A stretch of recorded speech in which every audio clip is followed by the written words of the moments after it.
আসসালামু আলাইকুম। এটা আমাদের আরেকটা রেসিপি, যেটা জালমুড়ি আমাদের নবান্নতে।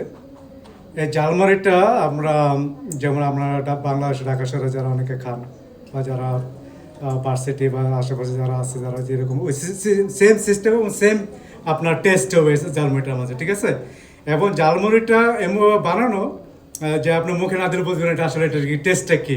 এটার মাঝে আপনার যেমন খাঁটি সরিষা তেল আছে, যেমন আমরা নিজের হাতে বানানো কিছু আমরা চানাচুর ইউজ করি। তারপরে আমাদের নিজস্ব কিছু মুড়ি যেন আমরা নিজেরা বানাই, এটা আমরা কিনে আনি না, এটা মানে খুব স্বাস্থ্যসম্মত। হয়তো বাইরে থেকে আনলে স্বাস্থ্যসম্মত পাওয়া যায় না, এই জন্য এই জিনিসগুলো আমরা নিজেরা তৈরি করি, ঠিক আছে। তারপরে এটা আমরা আপনার ছোলা আছে, ঘুগনি আছে, আমাদের নিজস্ব নবান্নর কিছু মশলা আছে যেটা আমরা নবান্নতে তৈরি করি। এই মশলাগুলি দিয়ে আমরা এই ঝালমুড়িগুলি বানাই। দেখেন জানো যে কালারটা খুব খুব ইউনিক একটা কালার, এই ধরনের কালার কিন্তু বাইরে পাবেন না, ঠিক আছে।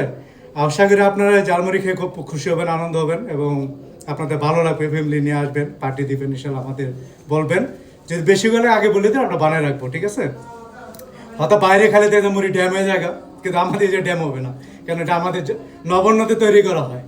এই যে জালমুড়ি চানাচুর, এটা শুধু আমার নবান্নর শেফ দ্বারা তৈরি করা হয় এবং এই আমাদের নবান্ন ছাড়াই টেস্টের পাবেন না। কিন্তু যে মশলাগুলো আমরা ইউজ করেছি তা আমাদের নিজস্ব তৈরি মশলা, ঠিক আছে। ইনশাল্লাহ আসবেন, এনজয় করবেন, আপনারা বাচ্চা কাচ্চা নিয়ে আসবেন, এই সামার আসবেন এবং আমাদের সামনে বৈশাখী গ্রান্ড আছে, অনুষ্ঠান আছে, আপনারা বসে আসবেন। ইনশাল্লাহ আশা করি এটা খেয়ে আপনাদের খুব উপকৃত হবেন।